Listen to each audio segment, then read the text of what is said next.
You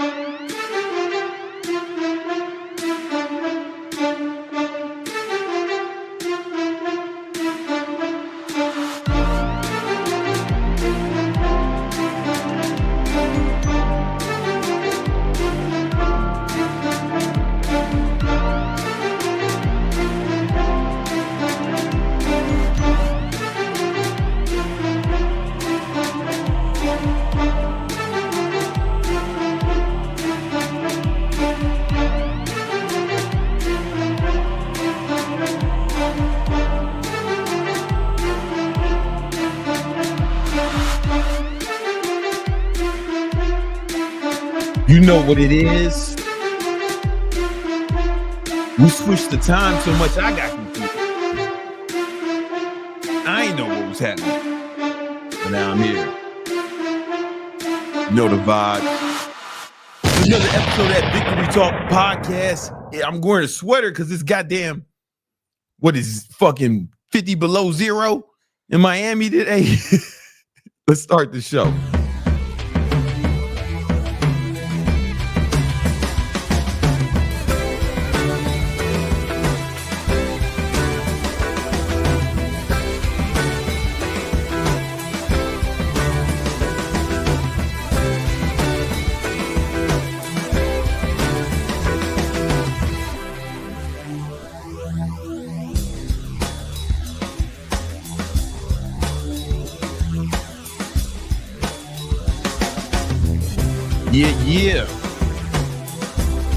Yeah. You know what it is. Another episode of that podcast. I am your host, Big Brandon Carter, King Keto, the king of ketosis, Gymnasium Jesus, Jesus de Gimnasio para mi gente. And you know what I'm saying? I'm not alone. This is episode 250. All right, we've been doing this shit, bitch niggas. All right, and I'm not alone. I'm also here with the best podcast producer in the game, probably of all time. You know what I'm saying? There's been a lot of great producers. Man. Like when it comes to music, fucking one of the great producers, P. Diddy. When it comes to movies, another great producer, Harvey Weinstein. When it comes to podcasts, we got Nima. You know what it is. Let's go. Setting the precedence. You know what I'm saying? He doing his thing, man. The beast from the Middle East, the man from Iran. Big Nima the video guy, full stack video guy. full stack video guy, man. He'll produce his shit, write your shit. I'm gonna do a hoodie or a t-shirt. Yeah, man, that's you. Full stack video. But it ain't just me and Nima. Nah, man. We also got Minovia, Queen Plantain. You feel me? Her hair her hair might be different every time I see her. It might be a new color. It might be a new style. It might be down her back one day. Next day it's in a bob. You know what I'm saying? Minovia, you know what I'm saying? Out here handling the super chats. Handling some super chats. You know, what she's doing is she's making sure that she's going to be reading your super chats. I'm going to answer everyone's super chats. And she's going to be reading she's going to be reading the comments, deleting anybody who talks shit, anybody who talk crazy. You're going to be deleted, maybe fucking banned for life. You won't never be able to comment on my videos, and I won't even see it, man. You be talking shit to yourself. She gonna see it. I don't see what y'all motherfuckers saying unless it's a super chat. All right, we got a lot we want to cover today, man. We got a big you put the application in the description. All right, cool. Yeah, we got a lot we want to cover today, man. Yo, it's cold as fucking shit in Miami today, man. How many degrees is it? It's motherfucking. It was like 50 degrees today. It's 65 degrees. Yo, that was cold as fuck. 65. I was freezing, man. I felt like I was about to catch hypothermia up in this bitch, man. I couldn't feel my fingers. All right. I thought I was gonna get frostbite on my ears. You feel me? I'm in the crib with a sweater, a hoodie, mittens. I'm over here trying to type with gloves on because it was so goddamn cold. And I had the heat full blast, man. It's like, I'm surprised it ain't snow, man. The liberals want to talk about global warming. It's cold as shit. You know what I'm saying? Anyway, we out here though, man. We out here. Hey, listen, guys, we got a lot we want to cover today, man. We got a lot we want to cover. How cold is it in Chicago? It's probably like motherfucking 60 below. If it's that cold in Miami. 39. Yeah, fuck that. I ain't built for that shit no more. I grew up in Chicago. I've acclimated to the Miami climate. All right. No frio para me. They No had a frio para. snowstorm yesterday, according to your sister. Yeah, man, but we don't be believing what that bitch say, man. I stopped She be listening to sending that. pictures. She sent pictures. She sent I pictures. stopped listening to that motherfucker like 30 years ago. If she say it's snow, it's probably fucking sunny, man. Motherfuckers probably at the lake in Lake Michigan. Shit. Anyway, yo, listen, guys. We got a lot we want to cover today. We're gonna help y'all get in an amazing shape. All right. We're gonna help y'all get some motherfucking money. Right, it's gonna be an amazing show. I'm excited to share all this shit with y'all today. Yo, man, but before I get into it, man, okay, I'm not a Democrat or a Republican. Y'all know that. You know, I'm liberal on some issues. I'm conservative on other issues, right? You know, I'm a moderate, right? I like this. I like the Second Amendment. Big fan of firearms, and I like abortion, right? Anybody can get it. You know what I'm saying? I'm basically I like death. Anyway, but if the motherfucking Democrats was just gonna give up, man, why they fuck up the airports for a month? If they was just gonna quit, you know what I'm saying? If you motherfuckers was just gonna give up, why'd you shut down the motherfucking plane station? You know what I'm saying? That shit was like fucking thousands of flights canceled. Just for you motherfuckers to give them everything they wanted anyway. Fuck was y'all thinking, man? Y'all pussy. That's why y'all keep losing elections, man. You motherfuckers is pussy. I should have known. Man. They was right. Anyway, listen, before we get into today's lesson, we got two sponsors. Do we got two? Yeah. As many as we want. We got sponsors though. All right. The first sponsor is me. I'm actually hiring. I'm looking for some people to join my sales team as setters. If you do a really good job as a setter, there might be the potential for you to move on to closer. But we're hiring setters right now. So you're going to be dialing up our leads, getting them on the phone, and booking them on calls with our sales team. All right.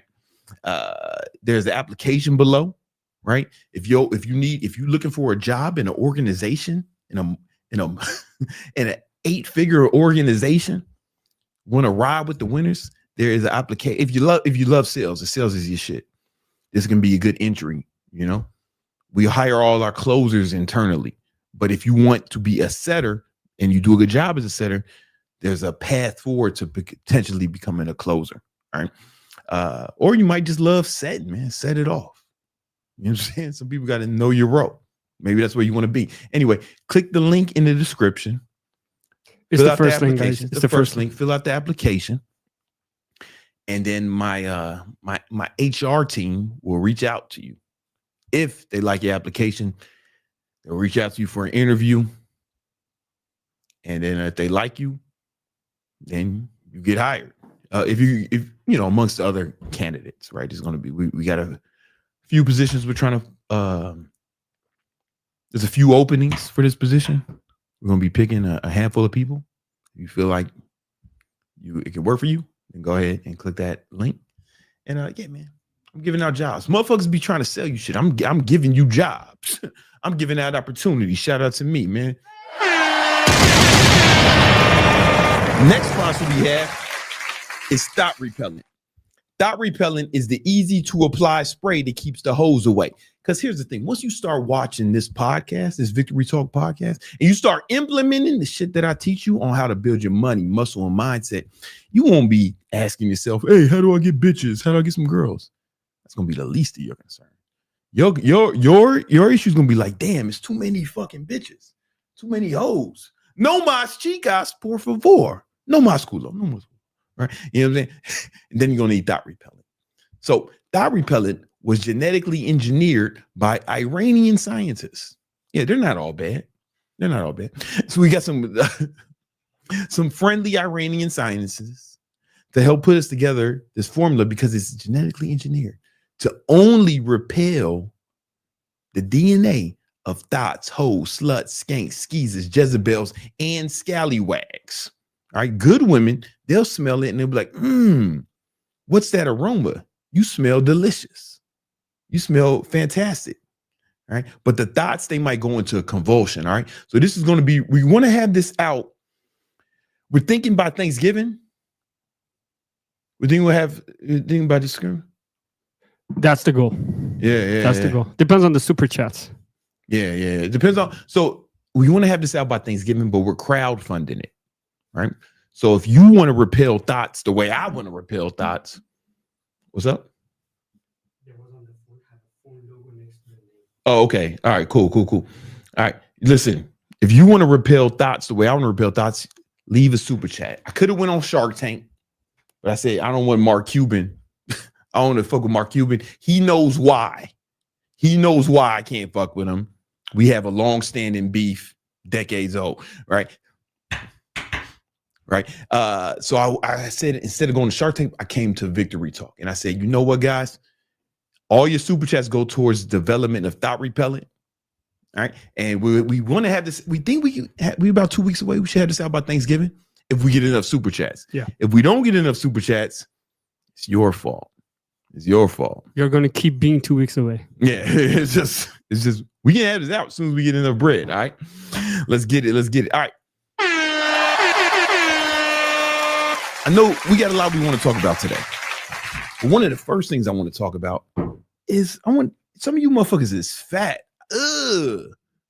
Fucking gross. And a lot of you bitch niggas is waiting until New Year, new me.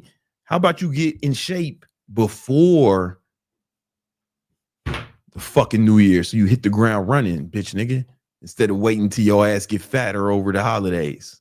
Let me show you how. Let's get it.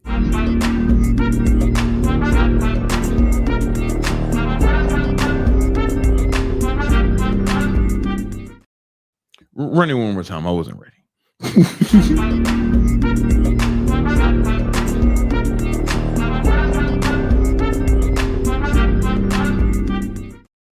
Just one more time. I'm not ready yet.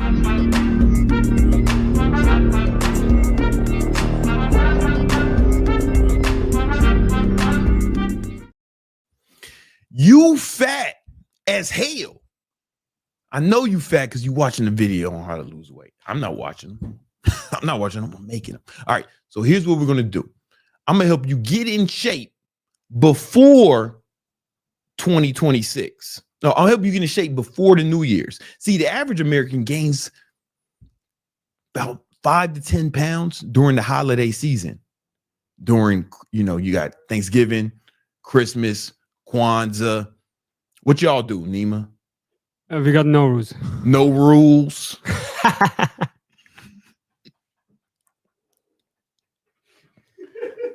Hanukkah. All that shit. People get fat, man. You and the reason you get fat during the holidays is because you go to Thanksgiving dinner, Christmas dinner, no rules dinner, Hanukkah, like mad days. I don't know what they doing, right? And then you have all the functions. You got the office function. I got some shit in my son's school that I'm gonna be going to where they're gonna give a bunch of food, and it's easy to get fat at all these functions, right? How about you don't do that shit this year, right? Don't wait till New Year, new me. It's like, we can start the new you today, motherfucker. And we're going to talk about how we can do that, how you can get in good shape now. All right. So when it comes to fat loss, there's a lot of bullshit. Oh, I got to keep it like right in the middle, right? Pause. All right. When it comes to fat loss, there's really like three pillar. What no, when it comes, not even 3 pillars. When it comes, fuck. Hey, bear with me, motherfucker. All right. When it comes to reshaping your body, getting the body you want, right? There are basically 3 pillars, right? There's your calories.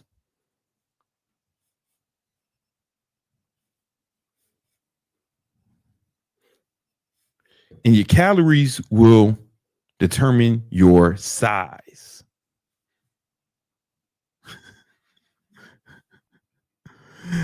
Will determine your body size. Then you have your macros. Your macros will determine your body composition.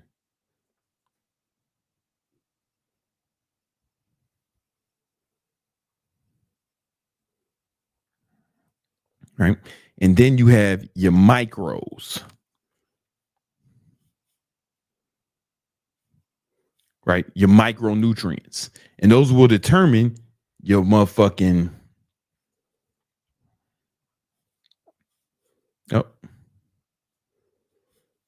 overall, we'll call it overall health. I don't even know if that's appropriate, but yeah.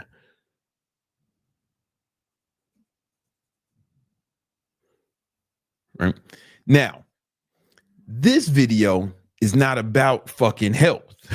This video is about body composition, right? So what we're going to do is we're going to focus on the macros and the calories. All right. When I say macros, I'm talking about macronutrients. There are 3 macronutrients. It's protein, carbohydrates, and fats. All right. Protein, carbohydrates, and fats. Those are the macronutrients.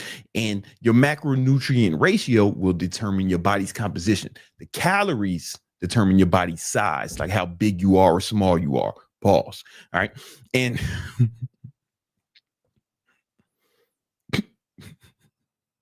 we're going to ignore the micros for this video. Plus, I don't want to get into all that shit. That's not what this is about. This is about getting in amazing shape. Now, here's the thing, though. Honestly, it's kind of majoring in the minors if you focus on the micros. Because if you got your macros and calories right, if you got your macros and calories right, you'll probably be in pretty good fucking shape, bro. Like straight up. So I'm just gonna erase that. All right. So if you're trying to lose weight, right? If you're trying to lose weight, so we're gonna do it like this. How about this? Some of y'all are skinny fat, right? So this side is going to be bulk. Jesus, I'm still working this pen. Other motherfuckers won't do this live. All right, they're not as brave as me. All right, we're gonna go bulk, cut. All right, so calories. If you are bulking, if you are cutting, let's go calories for cutting. You want to take your body weight. Let's call it okay. Body weight times 10, right? And that's how many calories you should get per day. So what does that look like? Let's say you are 200 pounds and you fat, right? All right. So your body weight times 10 in pounds, right? Body weight in pounds. I know some of y'all Euro trash or some shit, right? You don't use pounds, or pounds means money to you, right? But we're talking about domination of weight, right? So take your body weight in pounds, multiply it by 10. If you're 200 pounds, then you need 2,000 calories. That'll put you in what's almost everybody in what's called a caloric deficit. Boom. If you are eating that, if you did nothing else, you will lose weight. If you did nothing else, you'll lose weight. I promise you. Even if you didn't work out, you will lose weight, right? But we need to, but when we get to composition, things kind of change. We start talking about body composition. Now, let's say we're bulking. If you're bulking, I like body weight in pounds times 20. Here's the thing. Some of you are thinking right now, that's too much. Or with the cutting, you're thinking, man, that's not enough calories. Shut your bitch ass up.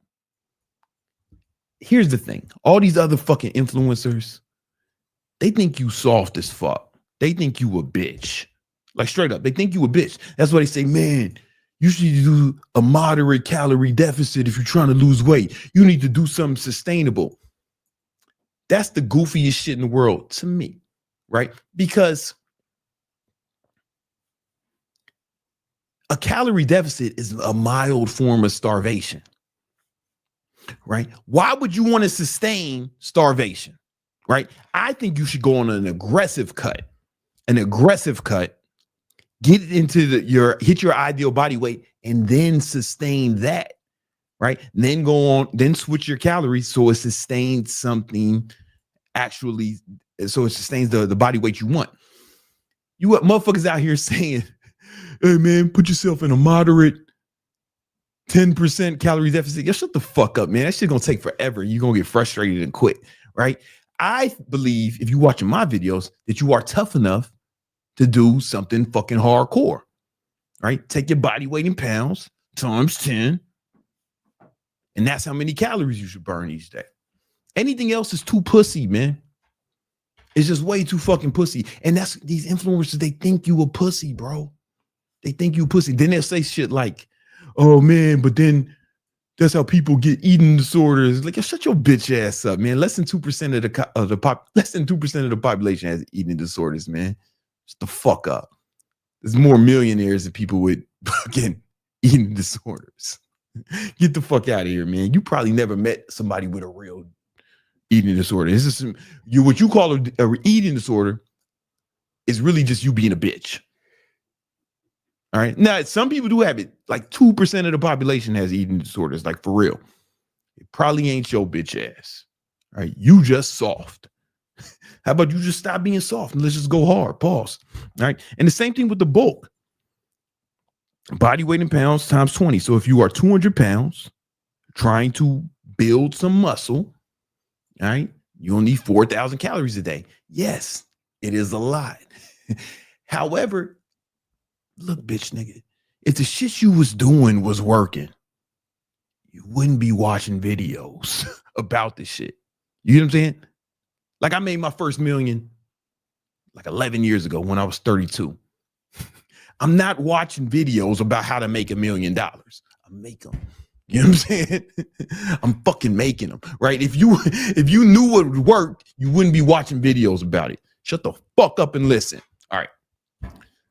I didn't mean to turn up on you like that. I took a fucking shitload of caffeine before this, like 400 milligrams. So I'm pretty turned up. All right. When it comes to the macros, macronutrients, again, the macronutrients you need are proteins. The macronutrients are proteins, fats, and carbohydrates. All right. What we want to do for the macros when we're cutting, all right, body weight, I'm sorry, 1 gram of protein. Oh, sorry. 1 gram of protein per pound of body weight.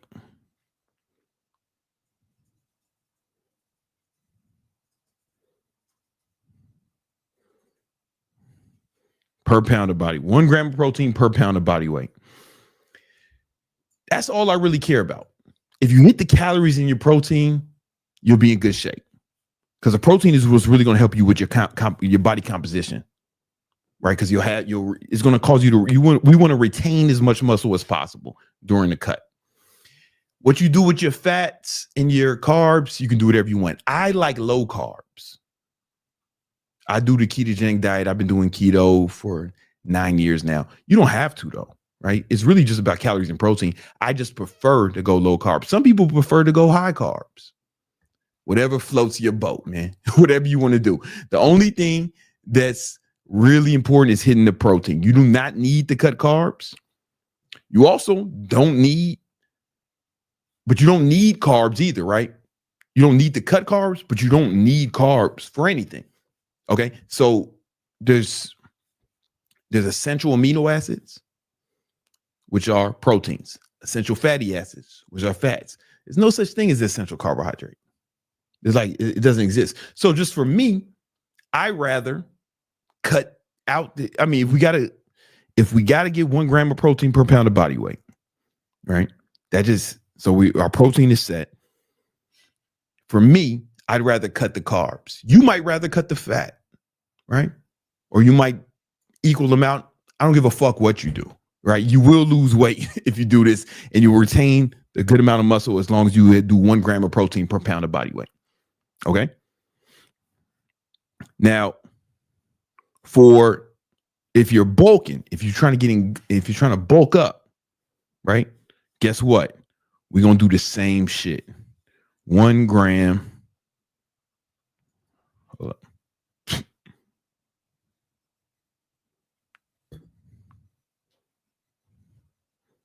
Oh, sorry, something's wrong with my pen. Per pound of body weight.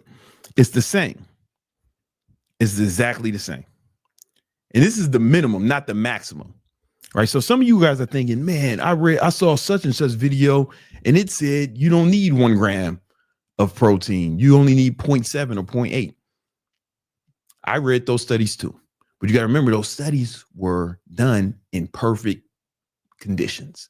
We don't live in perfect conditions. We live in the real world. And in the real world, the FDA allows food labels to be off by 20% in either direction. So you can have a protein snack and it says it has 10 grams of protein. It might have 12. It might have 8, right? Because food labels are allowed to be off by 20% according to the FDA. So because we know that, and we know the protein we know that protein is the most important macronutrient in terms of body composition, we rather overshoot it than undershoot it. You get what I'm saying? So does that make sense? Right? That makes up for the 20% potential loss. And if we get more, then that's fine. Right? You can't, too much protein won't hurt you. Now, what you do with the carbs what you do with the carbohydrates and the fats, who gives a fuck? It really doesn't matter. I don't give a fuck what you do. I still do low carbs even when I'm bulking. I stay keto when I'm bulking, right? Because it's really just about calories and protein. You can do whatever you want. I do low carbs, but that's me. I like it. You may not like it. I've been keto for 9 years. I'm used to it. You motherfuckers might want rice, right? I never met a Latino who did keto. So you might be Latino or Asian, at which point you're going to need that rice. It's part of the culture. I ain't never seen a keto Latino. Never seen a keto Asian. I'm not saying they don't exist. But as for me, I don't need it. All right, cool. So we got that. Body weight. So here's what we're doing. Let me just show you what we're doing. What we're doing is, for me, I'm always either bulking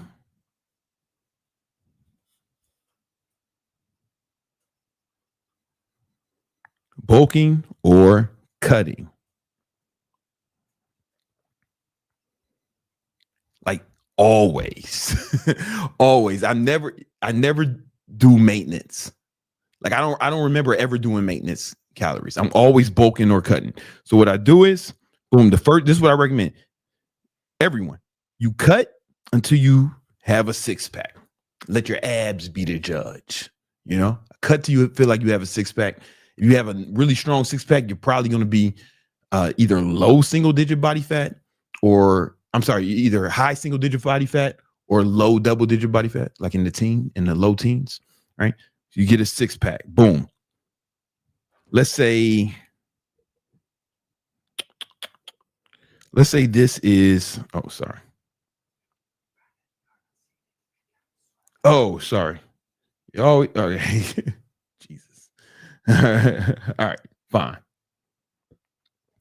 Okay, sorry about that. So let's say this is the 6-pack level when you start to be ripped enough to have a 6-pack. All right. And then maybe up here is when you like fucking fat. So what I like to do, this is what I do. First, I bulk until I'm real ripped, got a 6-pack. Ah, shit. All right. And then I cut there. Then I start bulking and I keep bulking. Let me change the color of that so it makes more sense. So you can see it. So when the blue line is bulking. So I'm bulking. And then right when my fucking 6-pack starts to leave, as soon as I leave the 6-pack zone, I go straight back into a cut. Boom. Then get ripped as I want to be. And I never let myself get fat during the bulk. I never let myself get fat. So motherfuckers used to say, yo, Brandon stays ripped all year round. He must be on roids. You motherfuckers are so stupid. I just did this shit. It's micro cutting and micro bulking. So basically, I cut till I'm super ripped. And then I start bulking again. But I never let myself get fat. When I see the danger zone, when my 6-pack starts going away, it's time to start cutting immediately. Boom. And I just keep this charade up indefinitely. I've been doing this for decades. Right? I got old videos, 10 years old, and I called it micro cutting and bulking. And I've been doing this goddamn charade for decades. Because for me, this is just me. There's no point in doing anything in maintenance because I want to keep getting bigger. Pause. Right. I want to have as much muscle as possible. So I'm always cutting them, I'm always bulking. But this is how I stay ripped pretty much year round. There's levels of ripped though, right? There's photo shoot fucking ready. And then there's just like, oh, I'm not fat. I'm just all right. I'm cool. But as soon as my 6-pack starts to go away, it's time to cut again. So this shit, it could be 2 weeks, it could be a month of bulking, it could be a month of cutting, it really depends.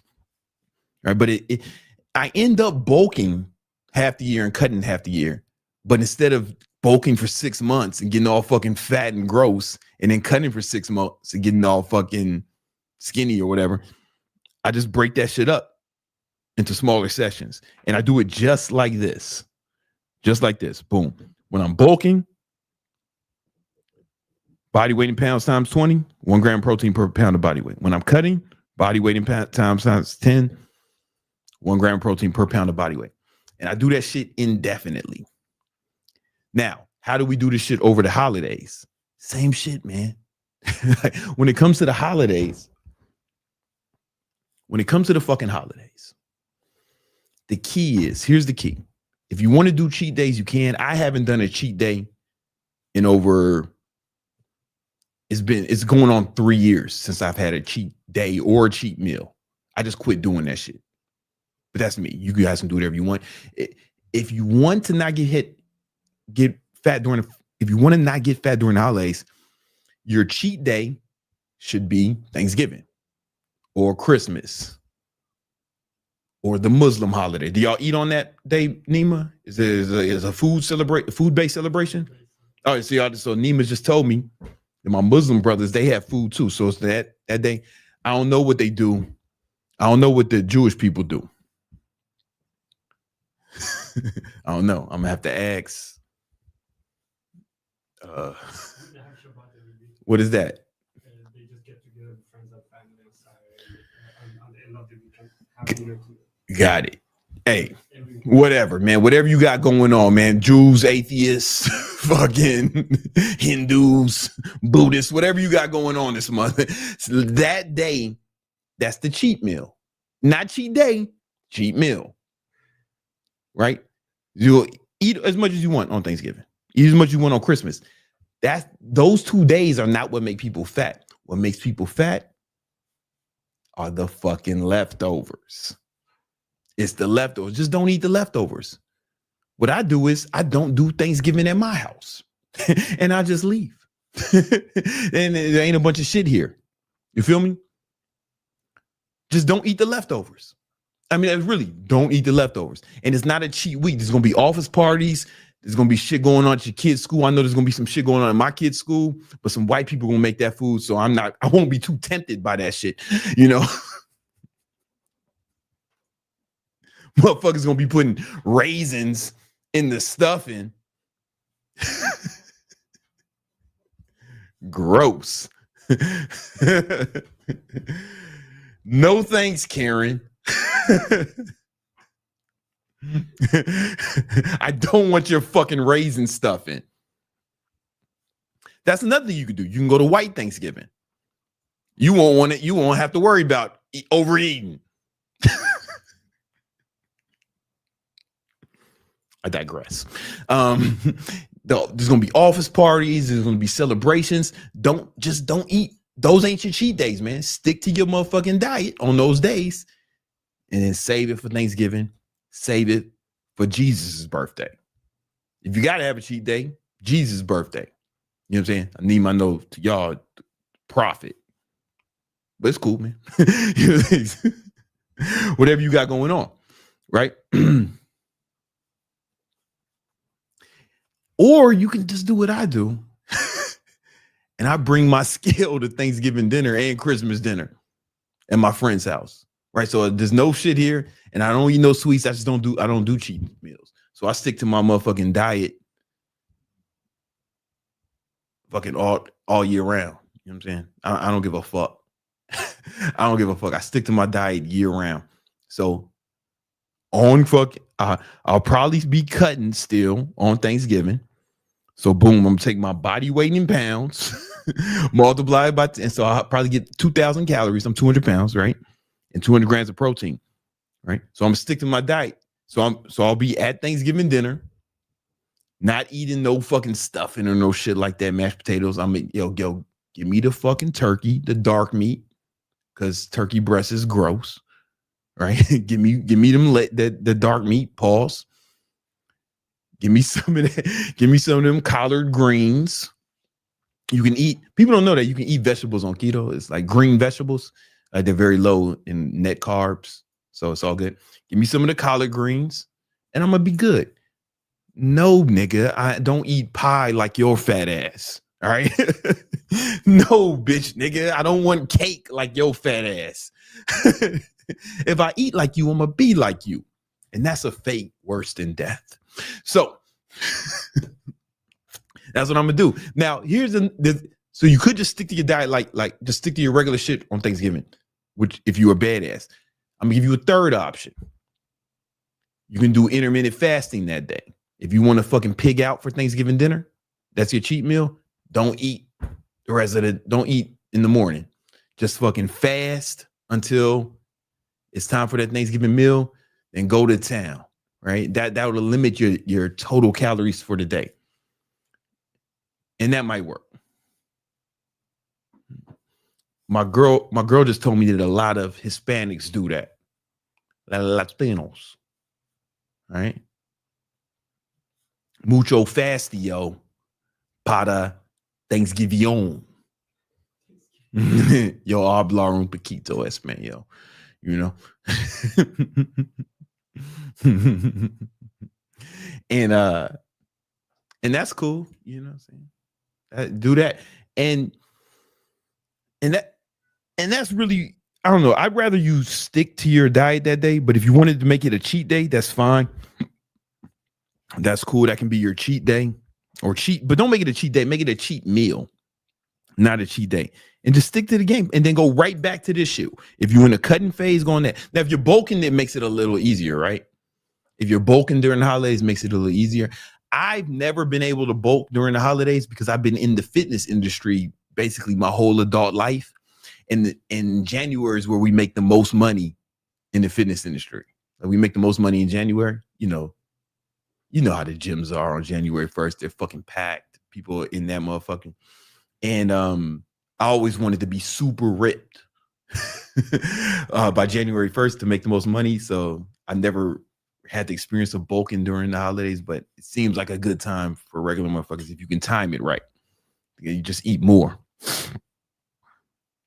But I'm financially incentivized to fucking bulk. I mean, to cut during the holidays. So that's what I've been doing for like fucking over 20 years, cutting during the holidays, man. So I never like indulge in this shit. Because that's when trainers make the most money. If you want to learn how you can make the most money, if you want to know how you can make money as a trainer, especially an online trainer, I've taught over 15,000 people how to grow successful online fitness businesses. I made my first million as an online trainer. Now I help other people do it. I got a free ebook for you. You can download. It's called The 10 Commandments of Online Training. It'll show you exactly how to do it. The link is in the description. The 10 Commandments of Online Training. Check it out. See if it's the right thing for you. All right. Hey, I think we got some super chats. Is Greg coming? All right. I think we got some super chats. Mia Moore. Que pasa super chatio? We're gonna work on the Spanish. See. But for now, we have JP with I need the thought repellent. You need that thought repellent. Hey, man, good job. Hey, congratulations, JP. You know what I'm saying? All your super chats go towards development of thought repellent. We want to get this out by Thanksgiving. So this make a good, so you guys can do your Christmas shopping. This could be a good stocking stuffer Christmas. They buy a case of this for once it's out, you can buy thought repellent for your friends, the friends you care about. Buy some for yourself. Buy some for your father, right? It might help keep your marriage together. These thoughts trying to fuck your daddy. Next thing you know, he ain't have no thought repellent. Your mom catch him cheating. They get divorced. And it's your fault because you ain't get enough thought repellent. Well, you don't want that on your soul. You don't want that. You don't want that burden on your soul. All right. I be spraying my son down with it before school, man. Like they can't let these I noticed some 8-year-old thoughts over there. You know what I'm saying? What else we got? Jesus, 8-year-olds. We have Aiden. What's your top content and or audiobook recommendations for total immersions to increase sales and make more money? Hey, all right. So when he's talking about total immersion, that is a strategy I developed for salespeople to make more money. So before I get into it, I came up with this strategy back when I needed to make a lot of money to pay some back taxes that I ignored. And so I needed to make, I don't know, almost $1 million to pay back my some taxes. This is part of the reason why I left New York State. Anyway, I needed to make a bunch of money fast because the New York State taxes was fucking me up. So anyway, I booked my calendar with sales and I developed something called the total immersion strategy. And this is where you get 2 pair of waterproof headphones, wireless, right? And soon as you wake up, the minute you wake up, you start listening to sales material, right? Even in the shower, while you're shaving, while you're shitting, even in the shower, and you can just play it out loud if you don't need to wear headphones. You can just play it out loud. But then on your commute, you're listening to sales material, right? When you're in the gym, you're listening to sales material. If you need to take a lunch break, you listen to the sales material at lunch. Boom. When you leave office or work, you listen to the sales material. Like basically you're listening to it 24 hours, not 24 hours a day. If you're not asleep or talking to another person, you are listening to sales material. All right. And we call this total immersion strategy. And the reason this works is because that constant reinforcement of sales training, it starts to become in you, not on you. Like you start to like feel it. And when you start if you're doing sales at the same time, the game really starts to slow down. I remember I really felt like that scene in The Matrix when he's dodging the bullets after doing this shit. And it felt like the game slowed down. And I made enough money to not go to jail for tax evasion. All right. And I taught that to my sales team and they started making more money. And I've been talking about this a lot, you know, on the internet over the last few years. And man, a bunch of times, some guys, they did sales. They came up to me, yo, I did the total immersion strategy. And I made the most money ever. Right. I'm telling you, it's very important. And that's why you got to have 2 pair of headphones, because as soon as one dies, boom, you got to put the other one in. If you're not asleep or talking to a person, you need to be listening to sales materials. So this means while you're eating, unless you're like with a person, you know. If you need to go to CVS, when you're in your car, when you're at the gym, if you're just fucking cleaning up in the crib, whatever you're doing, total immersion. All right, this works. So, what are the best recommendations? There's a great, off the top of my head, I'll say Cardone's Closer Survival Guide is pretty good. I don't love his style. It's kind of it's a different style of sales, right? It's more aggressive. It's very like 80s style, but he's an older guy, right? So it's very like 80s, always be closing. The pressure is kind of high. You got to be super confident, but there's some good shit in there. There's a book I think is a little better called Pitch Anything by a dude named Oren Clav or some shit. Pitch Anything. That's a fantastic book. And there's another book called The Secrets of Power Negotiating. I forget the author's name, but it's not a very popular book, but it's really good. That's a good start, man. Keep running those shits back to back, and I think you'll be in good shape. When you get those 3 back to back, especially Pitch Anything. Yeah. All right. Now, somebody said Cialdini. Cialdini is not a sales book. It's more about marketing principles when influence. I mean, there's beneficial in there, but I don't recommend it to salespeople. I recommend it to marketers, not the salespeople. It's a little different. All right. Is that it? All right, cool. Let's do the market update. Let's go.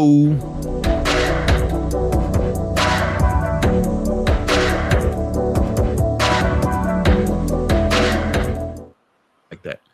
Yo, what up, y'all? What's popping? I am Brandon Carter, King Keto, and this is the market update with my boy Greg, aka Young Candlestick. Let's get it, man. Yo, let's talk about the market, homie. What's up? You know, the market's bouncing back strongly. We're going to break it down.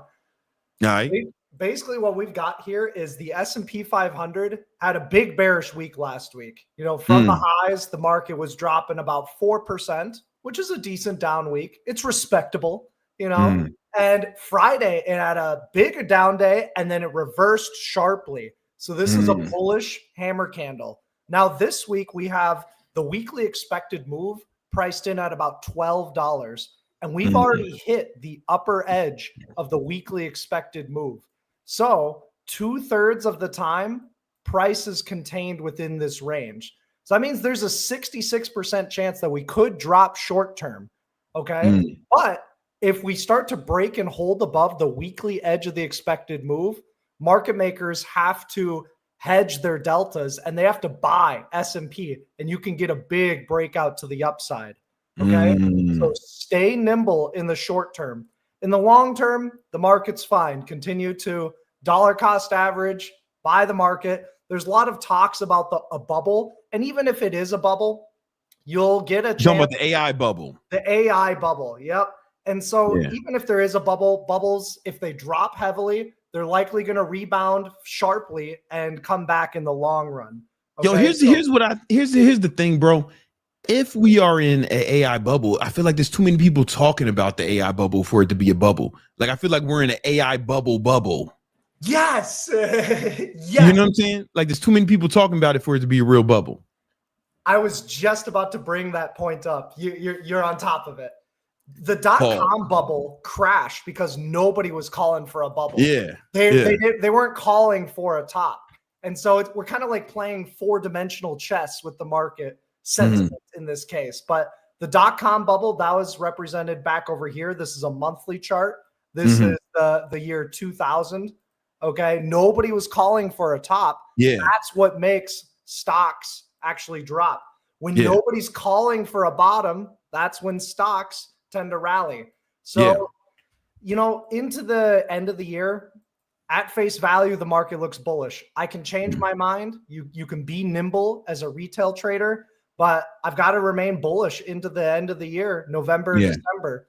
Hedge funds were dumping stocks, you know, over fears of the tariffs. And that changed when Trump walked them back, and that signified the bottom. And hedge funds have been chasing this market higher. That's why every tiny little dip gets bought up. And you know, that trend will prevail until and unless it actually reverses. You know, if SPY comes underneath Friday's low, call it like 660, then we could see a pretty bearish end of November and early December. But I think it's just a dip buy at the end of the day. It's just a dip buy to ride into all-time highs and further. Okay. One Right. thing that is interesting is the Russell 2000. This is still relatively weak. So the market isn't as broad as it could be. So most of the stocks live here, and this is just a little bit weaker. Okay. QQQ actually had a down day, but not a huge down day. It was just relatively weak. One stock that was super strong, and we've talked about this. What was the dip buy on Amazon, Brandon? Do you remember it? The level? I don't remember the level, but we talked about it last week. We did. We gave the exact number, and it was 238.63. Oh, we said, because we put it on the chart. Yep, it was right here, 238.63. That's I said, listen. It's not financial advice, but if you could sell all your possessions and dump it into Amazon at 238, I'd understand. You would Right. understand. Yeah, if you went on a crime spree to raise money to dump into Amazon at 238, I'd get it. It's not financial advice, but I'd get it. Exactly. You know what I'm saying?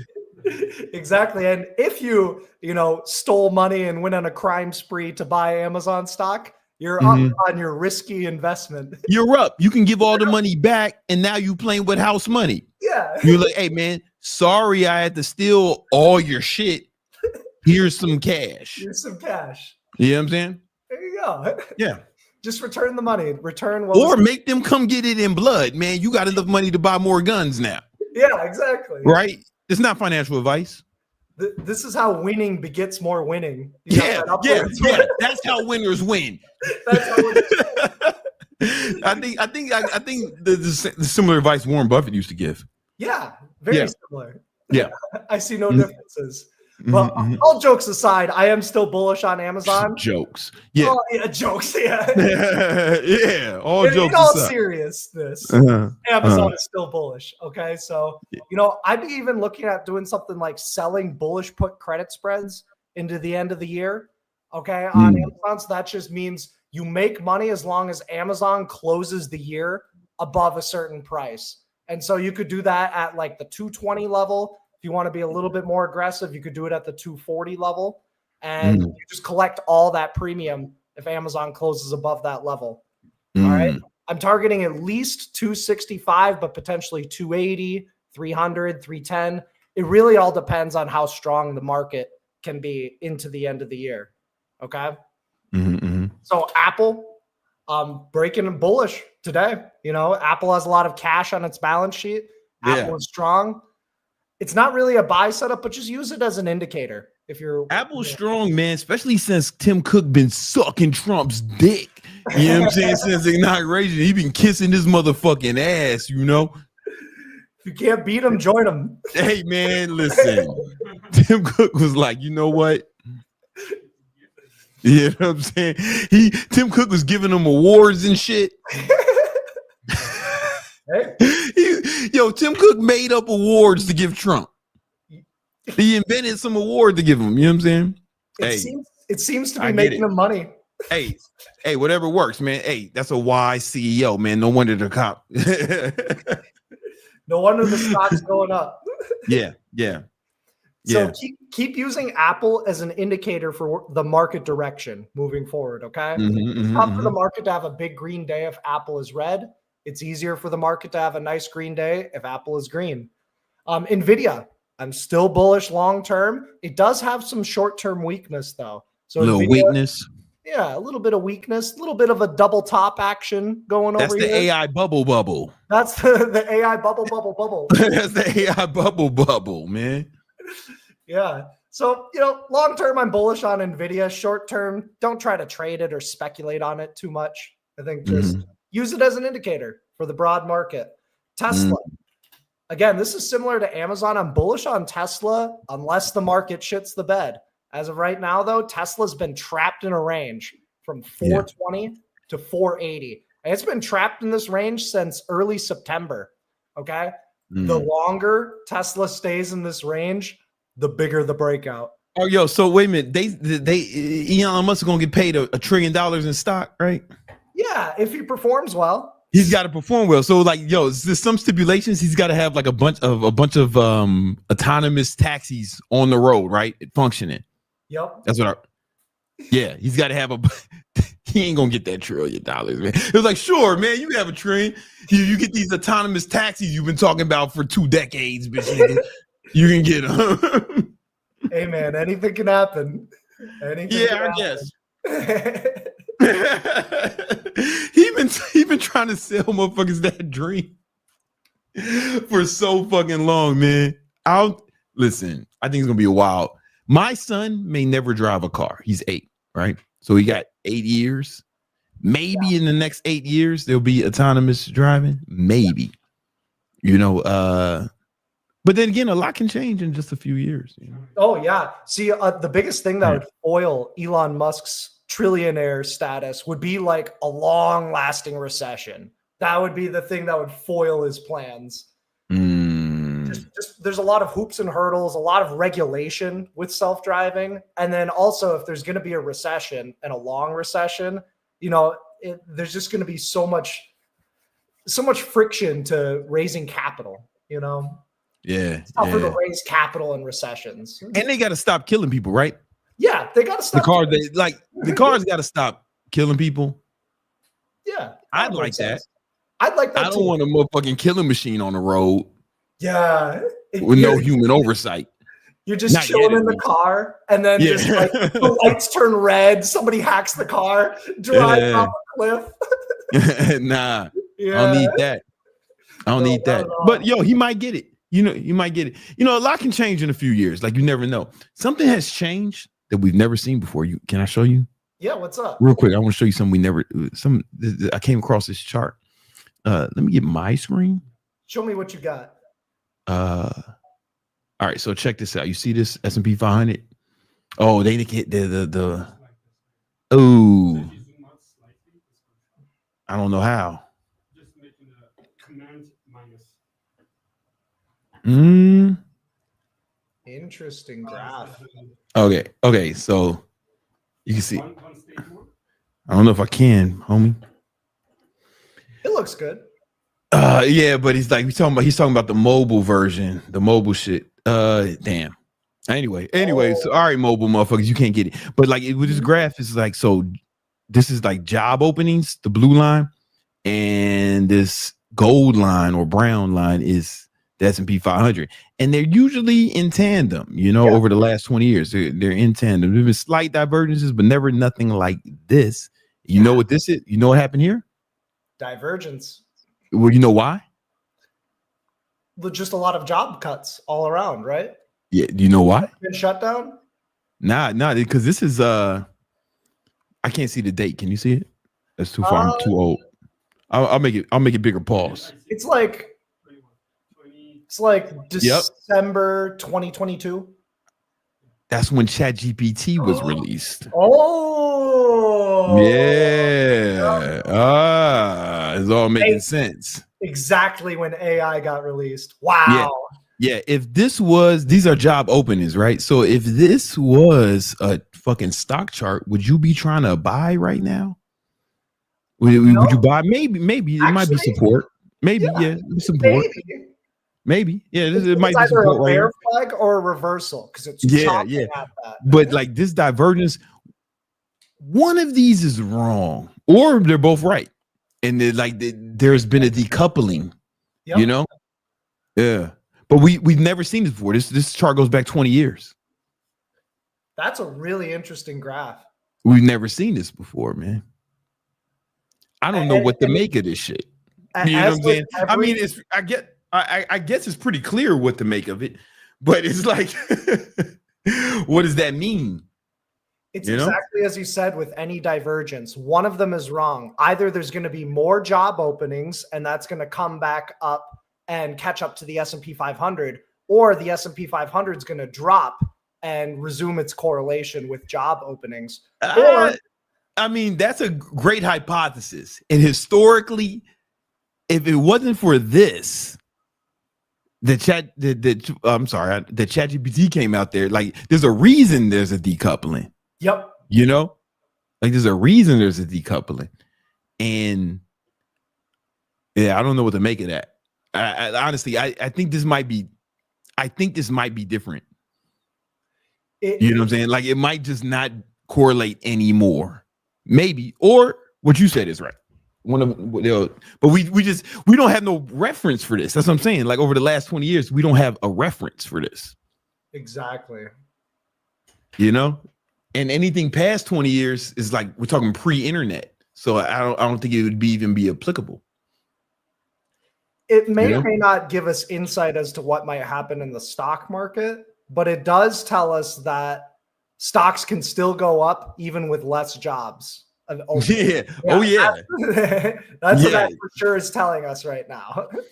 Yeah, like just even like little shit, man. Like you know, I mean, I think everybody's doing it. Everybody's using a little springing a little AI on shit. You know, you have to running a little shit through AI. You can do, you know, fucking Chat GPT, Gemini, Gronk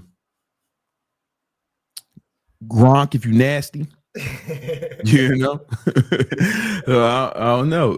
Shit's going, or we're just in a crazy bubble. But it wasn't even like this with .com, right? .com, it wasn't like decoupled like this during the .com era. No, you know, no. You can see the job openings go down, stocks tank. COVID, boom. Yep. It's like, this is different, man. This is different. We have not seen this. I'm also just like briefly looking at the chart and seeing if one is leading or lagging. And so it kind of looks like the job openings is more of a leading indicator than a lagging indicator. So it is interesting. What if they did catch up? Like, so if your theory is right, then that'd be predicting of a crash. Well, or there's about to be a lot more job openings. There's either going to be a crash or a lot more job openings. That's what that divergence says. You know, a lot of people hiring besides me. Not too much. Who's hiring except for me? No one. Hey, if you want to be a sales, we're our sales team. We're hiring for our sales team, but only it's like an entry level sales job where like you're gonna be dialing up leads. Boom. The application is in the description. It could lead to a full-time sales position, you know, potentially. But it's going to be based on performance. If that's interesting, if you want to join our remote sales team as a setter, dialing up our leads, click that link and apply. Right. I'm the only one. I'm keeping this whole chart afloat, bro. I'm keeping this line. I'm keeping this shit at support. You're holding it's just support. Me. It's me. I'm the support. Yo, guys, you got super chats for Greg. If you want to ask him about any stock, leave a super chat. I'm sorry, Greg, but keep talking about what you were talking about. I just wanted to bring that up because I found it interesting. No, that's very interesting, and it's highly relevant as well. Mm-hmm. Time will tell. Time will tell. Let's keep updating that graph, you know, once in a while. Let's see where it goes, because it'll be a good reference point moving forward. Okay. Yeah. All right. What I want to ask you about, there's a few stocks I want to ask you about. Google, man. Yeah. All-time highs. Google's still my largest holding. That's just it. It's so tricky to buy up here, but you can. It's an all-time high breakout. All-time highs tend to lead to more all-time highs. I like the support level 255, 55 on Google. Okay. Yeah. No, that looks good. That looks good. This is not financial advice. Yeah, that's financial advice. But if you went around purse snatching or carjacking to raise money for Google at 255, I wouldn't recommend it, but I'd get it. You know, like I understand what you were thinking, but I don't do it. Yeah, I'm just saying I get it. You know, I get it too. Yeah, I get it. I get it. If y'all got stocks I want to ask Greg about, leave a super chat. But I want to, can we start shorting fucking Chipotle yet, man? You know, technically it is a short setup. It just broke down to daily lows. Yeah. You can short it with a stop above today's high. I'm personally not going to because it's so oversold. RSI 14 period is at 17. So you want to wait till a bounce and short the bounce if we were to do it. Yeah, you know, I would prefer to short Roblox or something like that because Chipotle is beneath fair value now. So Chipotle fair value is 36. That means I know long term it's likely going to gravitate towards 36. A lot of these burrito places have been getting schwacked all year. You know why, right? You go to New York, man, they got Puerto Ricans and Dominicans making the Mexican food. Oh, yeah, there's a mismatch. Yeah. You brought this up. Yeah, it's cultural appropriation. Cultural appropriation. That's like Dominicans don't eat fucking burritos and tacos. Fuck you know about tacos and burritos, man. It's like if you go into a soul food restaurant and you see a motherfucking named Kyle. You see white Kyle in there cooking the collard greens. You'd get the fuck out of there. All right. Same. Yeah, it's not gonna be the same. It's not gonna be the same. They was cutting corners. They wasn't getting real Mexicans in there. That was the problem. I think we should have a board meeting with the Chipotle. Hey, listen. I sold my stock a long time ago, so I don't think I have a say. Anymore. But if we wanted to start buying it, I'd be like, all right, you need to get rid of the Puerto Ricans and the Dominicans, and we need some real Mexicans, motherfuckers who can barely hablar inglés. and then I think we'll be in good shape. I think we can bring it back. I think so too. Yeah. You can turn around companies. You know how to do that. Yo, man, listen. There's a trend of like black CEOs turning around companies. Benihana was saved. This black CEO came and saved it. Now he's saving Red Lobster. You were talking about that. Yeah, now he's saving Red Lobster's kind of banging right now, man. Like he put some new shit on the menu. Some shit that the culture appreciates. They got him. They got his black ass in the ads. He killing it, man. He saved Benihana. Now he's saving Red Lobster.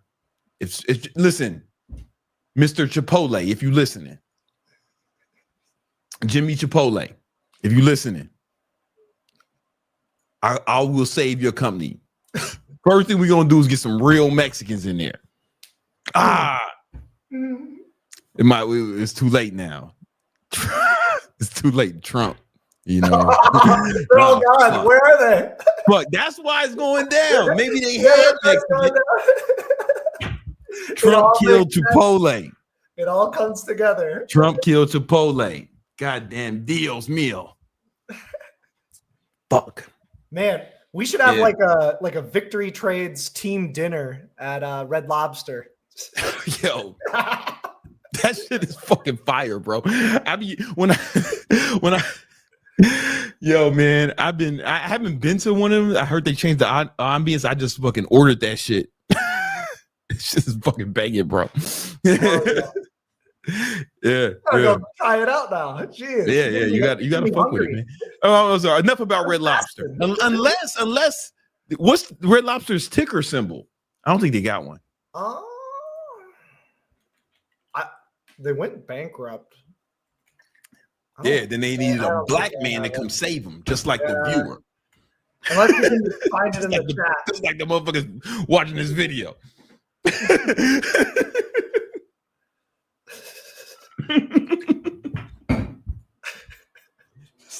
Just like my girlfriend.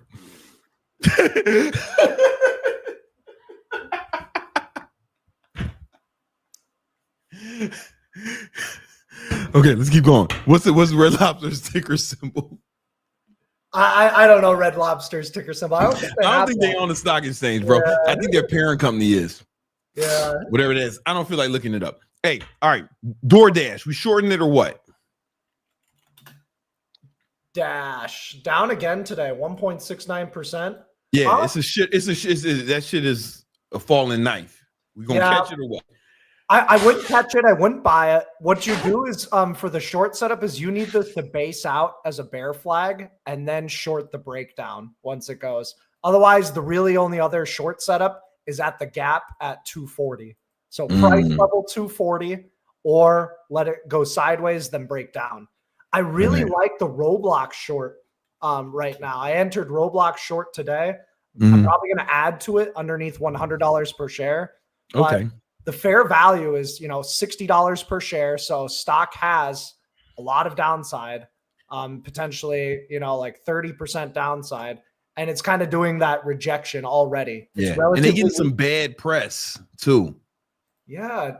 Aren't they doing shady shit on there? Well, it's some shit I don't think we can say on YouTube. Lip seal. Or I don't want to say, but it's like, it ain't good. It ain't good. Listen, man, I just know this. My son's Roblox is on the strictest settings. He can't even talk to a motherfucker on that shit. There you go.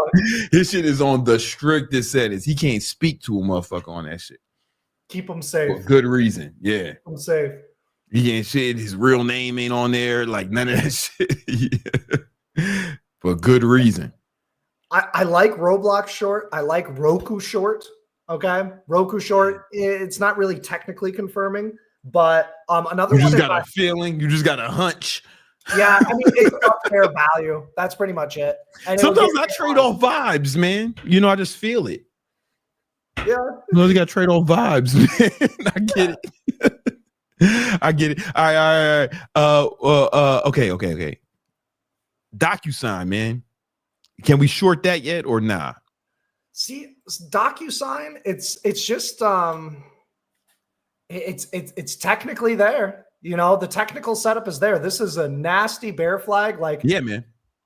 It puts trigger underneath 67. Its fair value is about $90 per share. So it is technically undervalued. That's the only thing that's holding me back. But if the broad market just keeps going higher, most of these short setups are just going to get cooked, So this is a sexy bear pennant short setup, drop bear flag drop. Is it though, right? Like the market's been going up and that's just been going down. It's like inverse. It's almost, it looked like an inverse ETF and shit, Yeah, I would say so. Yeah. Just wave up, wave down, wave up, lower, low, lower, high, lower, low. It's bearish. I would rather short DocuSign than S&P 500 for sure. Yeah. Oh, yeah. What I'm saying? Well, you can do what's called like a pairs trade where you short DocuSign and long S&P. You just enter the trade at the same time, wait 6 months to a year, and then just close both the trades at the same time. It's a pairs trade. That's a position, right? Yeah. Fucking 6 months a year. Is that even a trade anymore? That's yeah. It's that sounds like a position. Yeah. All right. Microsoft. It's only micro when it's soft. That was a good one. So many innuendos in the stock market. Kind of an ugly chart on Microsoft. Yeah. Here, oh my gosh. Give me a sec. Oh my gosh. Pull it together, Greg. This is live. I know, right? My keyboard tricky spot. Okay, here. Microsoft. So one thing I'm looking at is there's big. It's not too determinate, but Microsoft's just an ugly ass chart. You don't trade it, you invest in it, you dollar cost average into it. I like Microsoft longs, pays a nice dividend. I definitely would never short Microsoft. We were talking about buying a ton of Microsoft down here at 360. And it was scary. Like the position was down like 10, 15% at one point, but ever since then, you just let it ride up. I don't see any good entry points. Sure, you could buy right here, put your stop underneath 492, but you don't trade Microsoft. You just invest into it. All right. Lululemon, bro. We shorting it or what? Is it time to short? Can we finally? I've been asking you, hey, Greg, can we short Lululemon? I've been asking you, seems like years. A few years ago, we caught a really good short on Lululemon over here at the 420 level. We're grabbing some December puts. That's $200 into $2,000. It was pretty cool. Hey, what about now? That shit, What about that shit look now? like it's going to zero, man. Like, Yeah. it's like it's on a slow grind to zero. You know, it's not like my number one long-term pick, that's for sure. You know, you totally could. You know, you've got lower highs and lower lows. You're just in this range. High points are 185, low points are 160. I think if you want to not have a huge opportunity cost, you would just wait for it to break underneath 160. So Right. short the breakdown, 160 Lululemon. Well, what happened?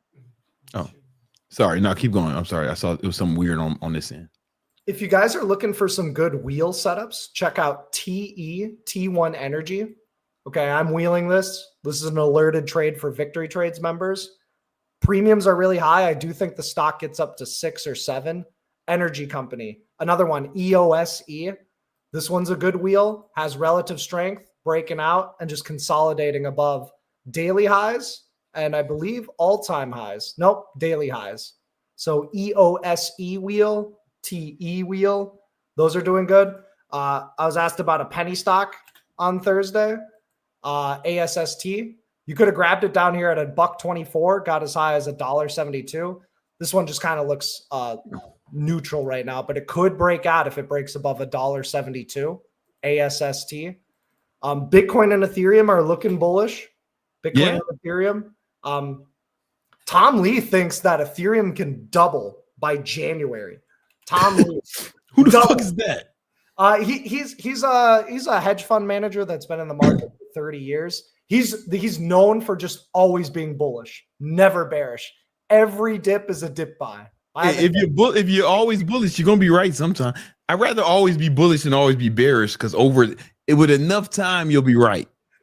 Bears, you know what I'm saying? Like over a long enough period of time, you'll probably be right. Bears on the overall market once every 30 years and then just lose the other 29 years. Yeah, but that's a fact. I think Ethereum can get to 7,000 by January. I mean, I think it can maybe go up like 20% by January. But that's Ethereum and Bitcoin. Ethereum, Bitcoin. Bitcoin really kind of needs to hold on. You know, I could see both sides. You know, I could see it making a lower low and testing 95K. I could see it going down to 80 or 70K. 70K is load the boat on Bitcoin.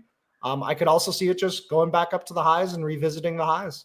Oh, I want to talk about real quick. This is my last question. Then you'll answer the super chats. If y'all got super chats for Greg, if y'all got a question for Greg, leave a super chat. But remember we talked about RTX because we thinking there might be conflict in Venezuela, in the Caribbean. Cool. You're saying it's breaking out, right? They said you can buy calls over 176. Boom. Since then, stock is up 2%. Yeah. It's like I think you can add to it, man. Like this shit. I really do think there's going to be some real conflict in Venezuela. It's been the largest mobilization since like World War II. You know what I'm saying? In the region, you know, it's like tons of warships, aircraft carriers, like it's bombers just off the coast of Venezuela. It's going down. They tried to kill they tried to assassinate the president of Venezuela. Of course, Trump and Marco Rubio denied it, but they liars, man. Listen. If I tried to kill Nima and I got caught trying to kill Nima, I'd be like, man, nah, I wasn't trying to kill him. Nah, we friends. Yeah, that's the homie. What you mean? We friends. You know, the tilt. Nah, of course I wouldn't try to kill Nima. I don't know how to work the cameras. Yeah, you know. We need them. And but I think this is so. Tell them what this corporation is. Yeah, so this is RTX. This is Raytheon. This is basically an aerospace defense company. They build the missiles. They do a lot of other stuff, military, commercial, government. Aerospace, mostly just aerospace products. You know what, man? On some real shit, the day that Trump changed the Department of Defense's name to the Department of War we should have bought calls on all this shit. Yeah. Like honestly, like he's giving us the hand. You know what I'm saying? Like he's telling us exactly what's going on. He changed it. It's not Department of Defense, it's Department of War. He changed the name. That's wild. When did you do that? Somebody asked chat. 2 months ago. Yeah, he changed it to Department of War, man, which is a fucking crazy thing to do. Well, we should have just started buying defense shit that day. Like, honestly, why didn't we? What the fuck? We missed the boat. Like, we should have did it that fucking day. ITA has been on our radar since like 182. It's one of those things where this type of instrument, this type of product has wide bid-ask spreads. So it's tough to get a good amount of size into it. Pause. Yeah, tough to get a good amount of size. It's size much to get. You can't get a lot of size in the big ass spread. Big ass spread. Huh? Yeah, no, September 5th. September 5th. Yeah, man. And like, let's look up the fucking charts. If we would have invested in this shit the day he said, yo, this is the Department of War now, we'd be up motherfucking 20% on this shit. Yeah. And even more if you That's grab 18, call options. 17%. Yeah. Even more if you grab call options. Man, he's kind of telling us what he want to do, man. You don't change. Like, listen, if I took my firearm and I named it, you know what? I'm gonna call this the Nima Hunter, right? He should know what's up. I ain't do that, but I'm saying like it's pretty clear what the fuck I'm on. You know what I'm saying? Dave, did you pack the Nima Hunter? Yeah, it's kind of like when my girls start talking crazy. What I put on? A wife beater. I'm just joking. Yo. Can you say wife beater on YouTube? We're about to find out. Hey, let's answer Nima got a super chat. I got a pee while you check it. All right. Edson Nielsen, 1849 with the $5 super chat. How much capital do you guys recommend for running the wheel strategy? And how would you diversify a portfolio that just does the wheel? That's a pretty good question. That's an intellectual question. So capital for the wheel, remember that you need to have the buying power or capital to buy 100 shares of the stock. So the higher the price of the stock, the more capital you're going to need. Duh. You know, if you're just getting started, you know, something like $2,000 to $4,000 is a great starting point. And then you want to keep adding to your account, taking the profits from the income that you're collecting from the wheel and buying more shares. That's where you can really start to scale up. So everybody's at a different point. That's why I do bring up stocks like TE. You know, you just need $440 in your trading account and you can wheel this stock. You can collect, you know, a decent amount of income each and every month. You know, TE, you can collect $70 a month selling in the money or out of the money options. And you really only needed $440 in buying power. And so if you have really good stock selection, you're good at selecting those strike prices, you know, choosing a delta that, you know, is going to give you a good amount of cash flow, but not too much to where you're going to get called away. And if you do get called away, you can just turn around and sell some cash secured puts. So TE, EOSE, you know, EOSE, you're going to need at least $1,850 to buy 100 shares of this stock. Okay.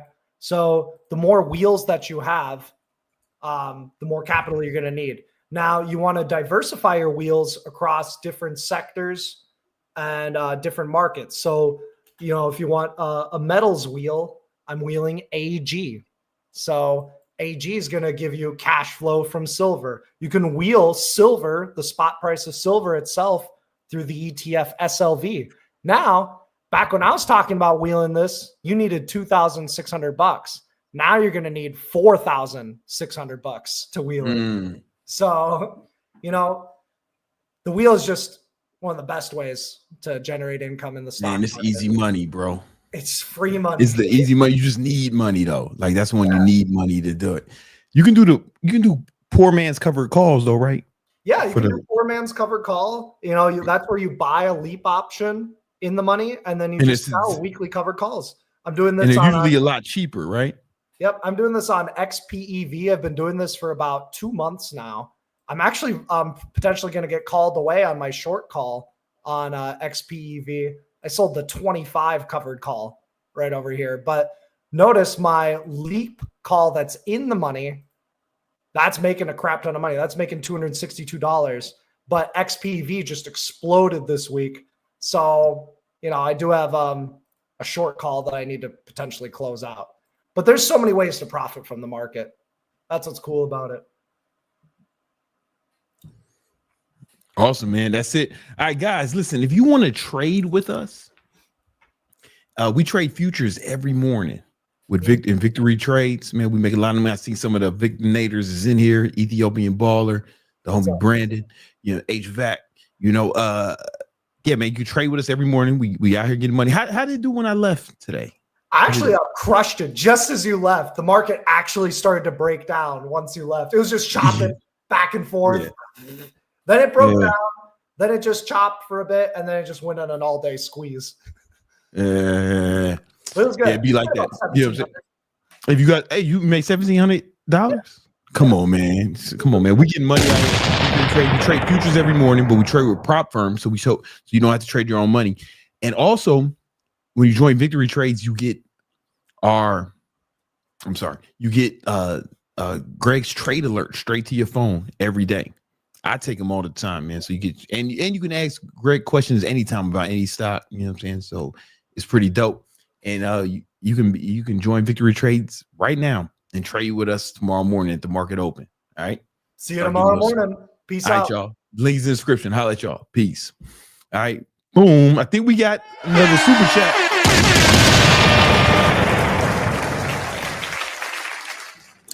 We have the X Factor. Hello, King Keto. I'm interested in online personal trading. What is the best platform to show off testimonials? Oh man. My bad. There's a loud noise upstairs, our neighbors. Right. What is the best platform to show off testimonials for your clients' results? Should I use Instagram for testimonials or a platform like Trustpilot? Shoulder, I use Instagram is what he wrote, babe. But yeah, post that shit right on Instagram. You know what I'm saying? Like, yeah, man, post that shit on Instagram is where you're going to get most of your clients as an online trainer. You know, that's the best platform for getting clients, right? Yeah, definitely show your testimonials on there for sure. You know, it's really important. That's how you get a lot of clients from that. You know, if you want to know more about it and how to actually monetize it, especially if you got a lot of testimonials, click the link in the description. We got a free ebook called The 10 Commandments of Online Training. It really break down how the business works and how to do it. It's 100% free, and you'll see some testimonials in there from some of the people who I've worked with who I helped build successful online fitness businesses. And that what's cool about that ebook is interactive. So I'll break down something, but then there's like links where you can there's video links to it. So it's almost like a free course within a book. I don't know how to explain it, but it's kind of cool. All right, cool. All right, what else we got? That's it. Somebody just told me, yo, I need some advice. If you need some advice, man, leave a super chat, Playboy. Just some advice. All right. Let me think what I got for these motherfuckers. We got 15 minutes. All right. Let's do it.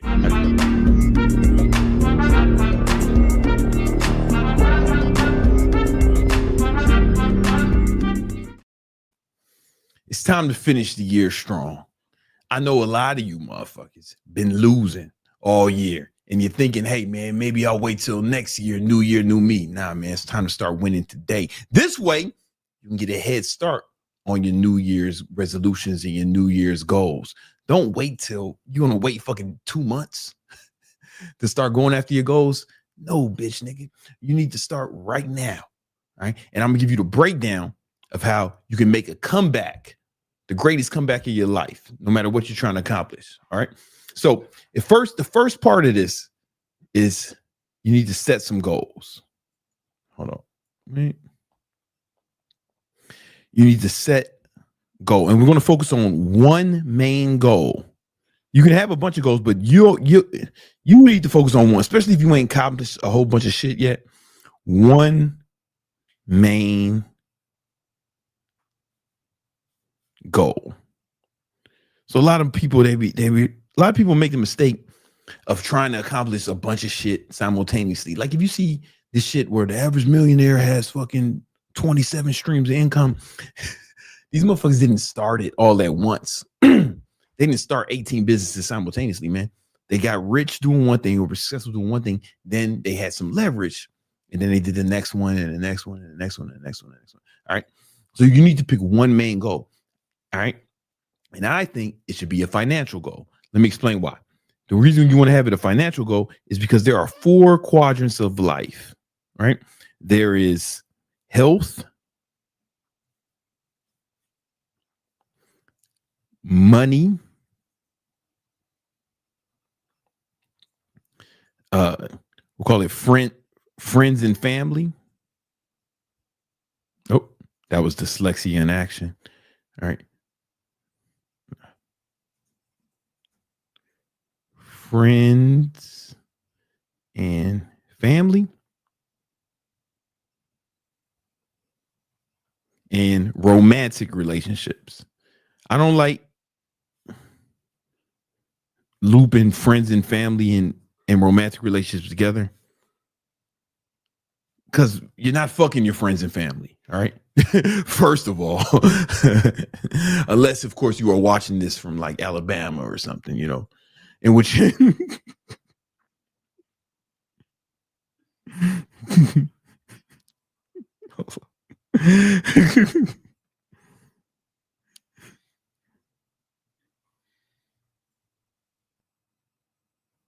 right? You're not fucking your friends and family.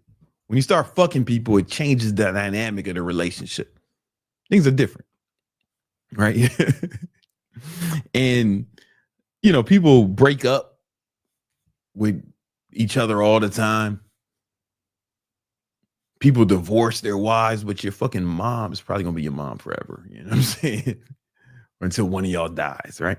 All right. So these are the 4 quadrants of life. And some people will tell you to have one goal for each one of these quadrants. I say, fuck that, because check this out. On this, to stay alive, you need to have good health. Let me make that a different color. You need to have good health to stay alive, right? And you need money to stay alive in a first world country. I don't know what it's like in Shitcanistan. You know what I'm saying? I don't know what it's like over there, but everywhere I'd want to go, you need money to survive, right? You can live without friends and family, but life sucks, right? You can live without a romantic relationship, but life's not as fulfilling, right? Right. So what we need to do now, here's the thing. Here's the thing though. There is only one of these quadrants that will make every other quadrant better. You guessed it, the motherfucking money, right? Because if you got money, you can get the best healthcare. You can buy the best foods. You can go to the best gyms. You can hire the best trainers. You can get the best medicine, the best operations. Magic Johnson would be dead. He would have died in the fucking 90s with everyone else who had HIV if he wasn't a multimillionaire, right? So when people say health is most important, it's like, you can buy health. Like Magic Johnson was able to stay alive and become a billionaire because he had enough money. Where poor people who got HIV at that time are dead now. You know, friends and family. It improves this, you know. It improves your friends and family. You know, you can do things for your family. You can do things for your mother, your parents.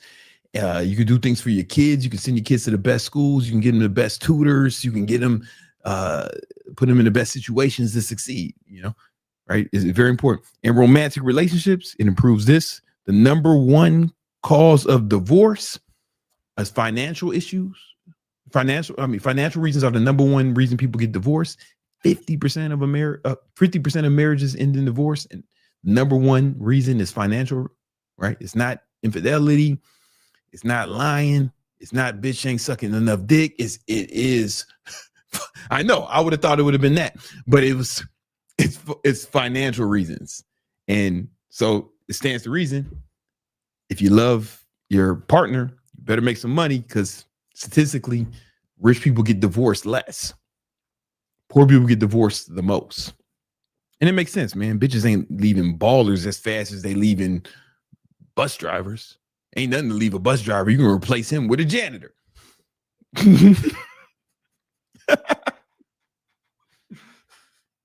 And your quality of life will stay relatively the same.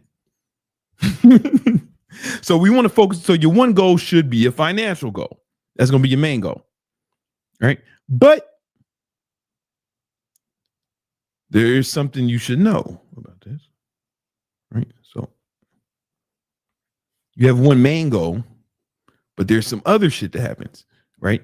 You need what I call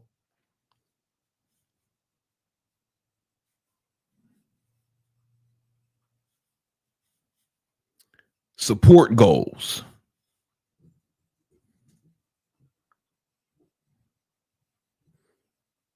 How is this? Support goals, right? And these are goals that support the main goal.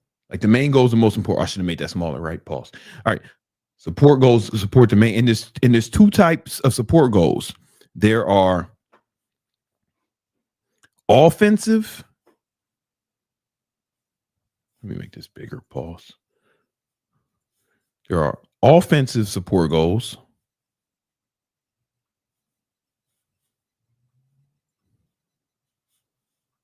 and defensive.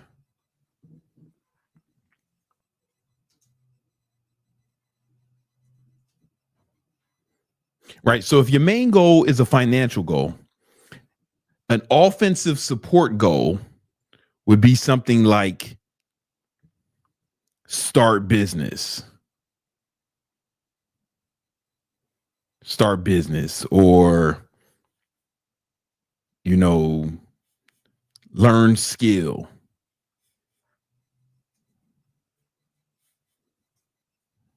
Like whatever skill you need to run your business, right? These are just examples, because these are things that will move you towards accomplishing the main goal. A defensive support goal. Some dummy just wrote Bill Gates' divorce. Yeah. I'm just talking about on average, brother. On average, rich people get divorced less. Don't make me bring up the chart. Yeah. Bill Gates is divorced, right? You know what I'm saying? He divorced that bitch. You know what I'm saying? Because he wanted to fuck more hoes, man. You know what I'm saying? Anyway, just like fucking, what's his name? Was it motherfucking Bezos filed for divorce so he can get a new bitch, right? It's not like bitches left him. Bezos literally filed for divorce for a new bitch. Anyway, defensive support goals. This may be something like,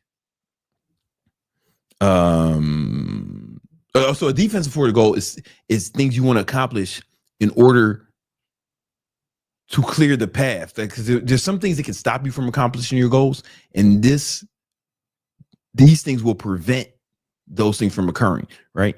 So a defensive support goal may be lose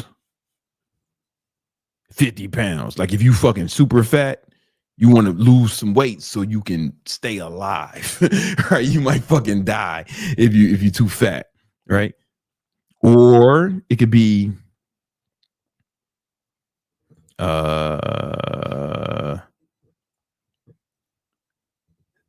maybe you gotta stop fucking hookers, right? Because you'll end up in jail eventually. That can fuck you up, right? Right. So that's a defensive goal. You do the things that will prevent you from missing your things that will prevent you from accomplishing your big goal, right? Boom. So these are support goals. These things will help you accomplish the main goals. It's offensive and defense. Then there are, we're going to call these result goals.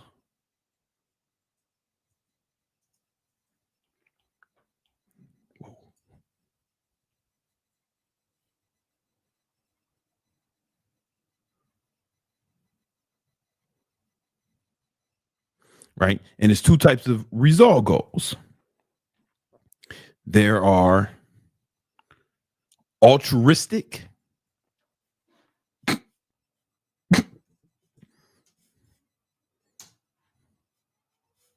Oh no, something's wrong with my pen. Fuck. Sorry.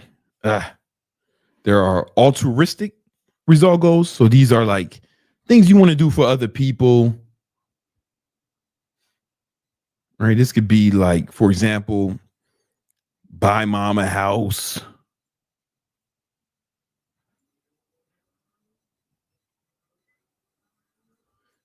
Save the whales. Maybe you want to save the whales, man. Or some other creature you give a fuck about, right? You're gonna need some money for that, right? These are just altruistic goals. But you also want to have some selfish goals.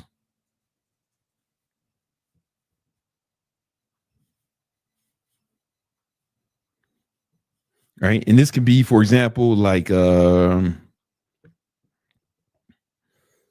maybe you want, you know what I'm saying, a badder bitch.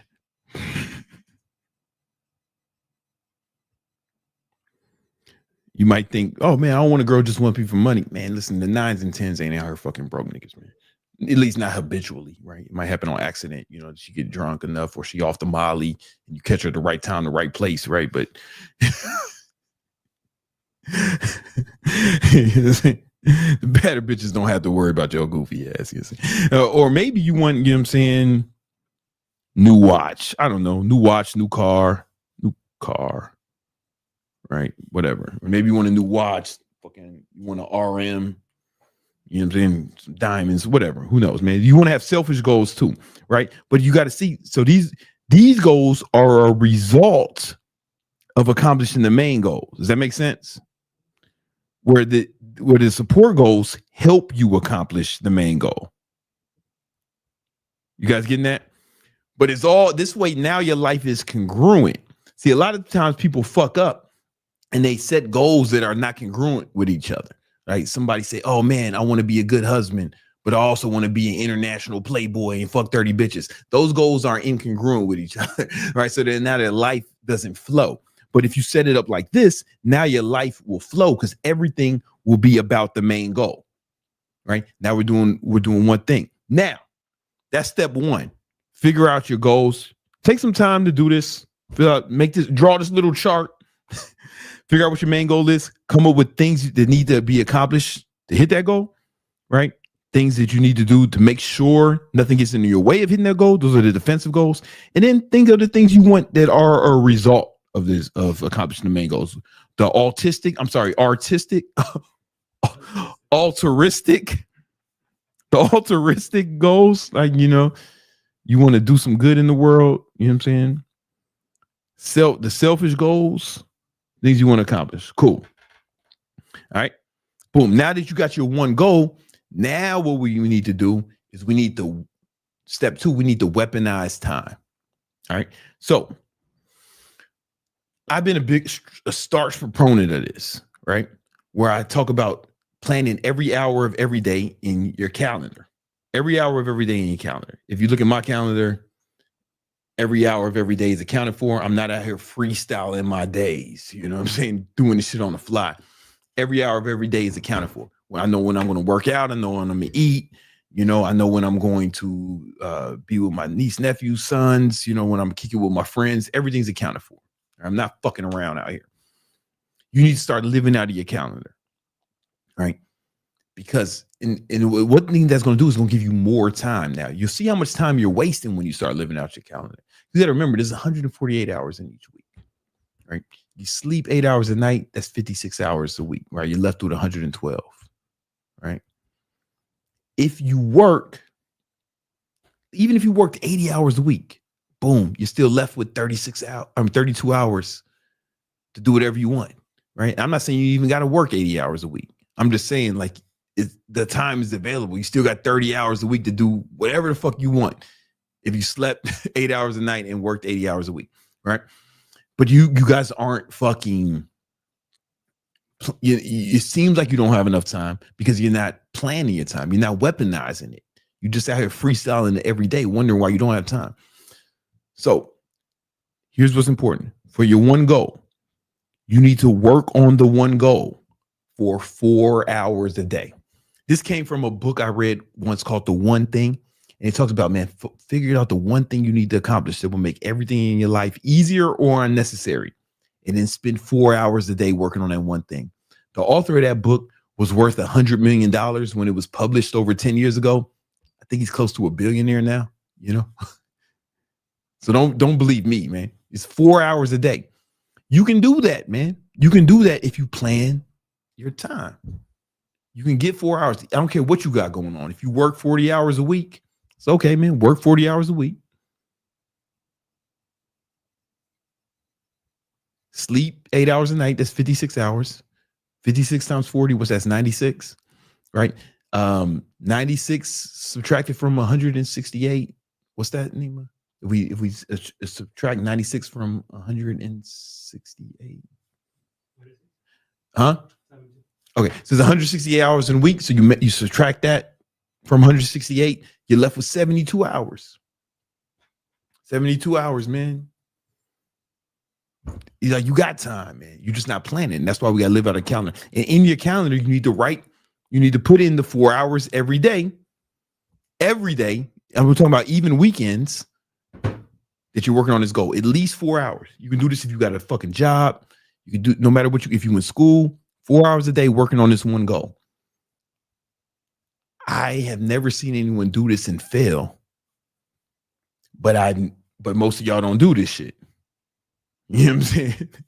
Like, most of y'all just don't do this shit. And I'm not even telling you to sacrifice sleep. I'm not telling you to sacrifice your family. I'm not telling you to sacrifice even recreation. Just plan the recreation in your calendar.